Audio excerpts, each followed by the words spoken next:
Happy day after Halloween, everybody! Happy start of the Christmas season, I guess. I mean, it's the day after Halloween, but tomorrow I'm already seeing a Christmas movie. So you're probably wondering, what did I do to celebrate one of my favorite holidays? My job! Both of them, actually.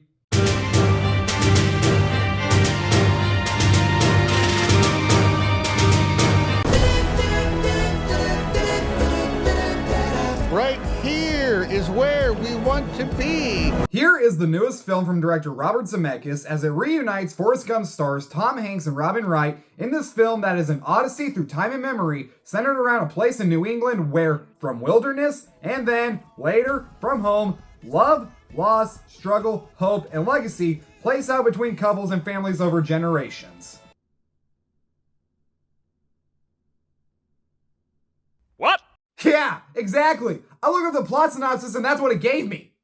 Did you understand anything I just said? So when I saw the trailer for this movie, I actually thought it looked kind of interesting. And the fact that both Tom Hanks and Robin Wright are the leads in it got me thinking, this actually looks pretty good. The only problem was the director, Robert Zemeckis, who has made some of my all-time favorite movies, but really hasn't made a great movie in years, with his last films being the remake of The Witches and the Disney remake of Pinocchio. So as you can clearly see, I had a little bit of a reason to be skeptical. So I went to go see the movie on Thursday, yes, on Halloween, and despite whether or not the movie turned out good or not, I knew Tom Hanks was at least going to deliver a great performance like he always does. So I sat down in the theater, the movie started, and I'm not gonna lie to you guys, I kind of wanted to leave like 15 to 20 minutes in. Not only is this probably the worst Tom Hanks movie I've seen, but it's easily one of the worst movies I've seen this year, at least for me. If you saw the trailer for this movie and thought this was some kind of romance drama all set in one location, it really isn't, I think. The immediate problem with the movie is that there isn't an actual story. We constantly jump back and forth through time and different eras to see how things have changed throughout the years with different people, but none of them connect at all.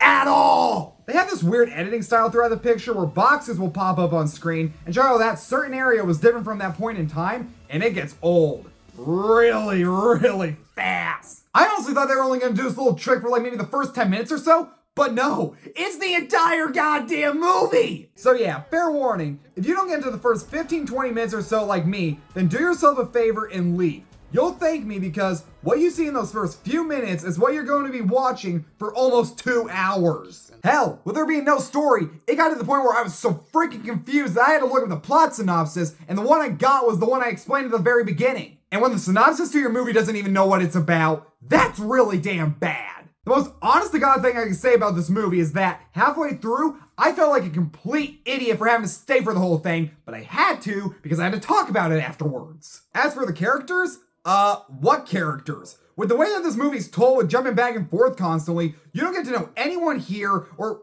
Fuck, I just said here. Yeah, you wanna play a drinking game that'll have you dead by the end of this movie? Take a shot every time they cram the word here into a freaking sentence. Okay, let's try that again. As for the characters, what characters? With the way that this movie is told with jumping back and forth constantly, you don't get to know anyone here, what they're like, or what purpose they have to the movie. Aside from Tom Hanks and Robin Wright, everyone else is just here to show what it was like in that time period. For whatever reason, we followed the guy who made The Lazy Boy. I don't... There's no point to the movie. It was just there. I don't know why. I'm not joking when I say this. Around the 20-minute mark, I just quietly heard someone behind me say, "This movie sucks." And I wanted to turn around and be like, "Thank you! Somebody said it!" The movie also jumps around so much and so quickly that at one point, for no reason, we just cut to a lady vacuuming, her and her husband start dancing, and that's it. It was at that point where I really just went, why? What the hell was the point of that? And by the time we get to the end, you're just wondering what this is all gonna lead up to, and it's just a big old heaping pile of goddamn nothing!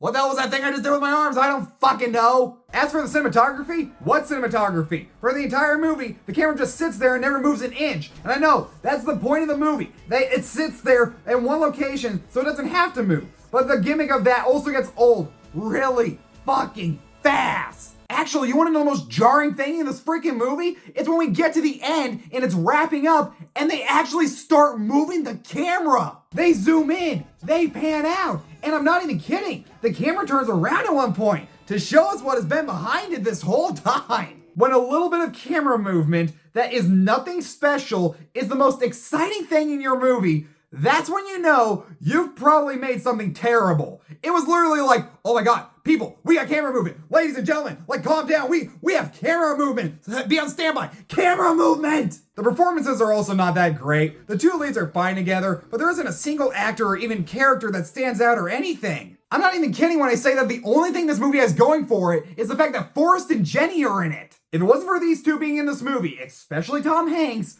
no one would go see it. I'm already calling it right now. There are going to be a fuck ton of walkouts. More than Terrifier 3. I also found this to be one of Tom Hanks' weakest performances. It's not good, it's not bad, it's just a pretty mid performance. God, I think that's the first time I've ever said that for Tom Hanks, or any performance for that matter. And on my way home, I really struggled to come up with anything positive to say about this movie.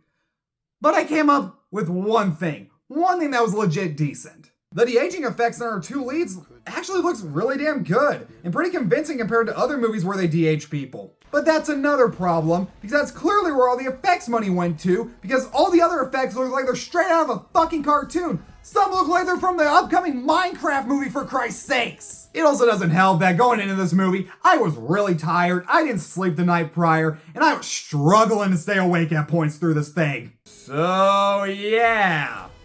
Wow. That was kind of a dumpster fire, to be fair. My recommendation for this movie is just to skip it. I really do think this was just a huge waste of my time. It's honestly movies like this that make me glad that I started this channel, because at least I now have a purpose to watch shit like this, and not just because it was in theaters. And man, I haven't been this mad at a movie since Joker Folie à Deux, so take that for what it's worth. I'm gonna give here a D-.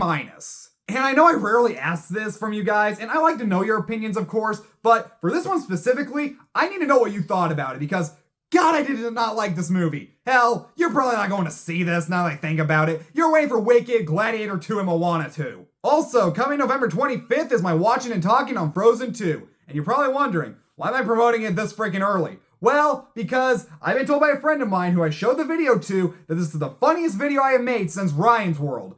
And I guess it depends on what you thought of Ryan's World, but trust me, I think this video is much better than Ryan's World. Thanks so much for watching, you guys. Subscribe to my channel, like this video, turn the notification bell, and while you're at it, go follow me on Instagram and TikTok at Trev's Movies, and I'll be back later with more reviews, and I'll see you then.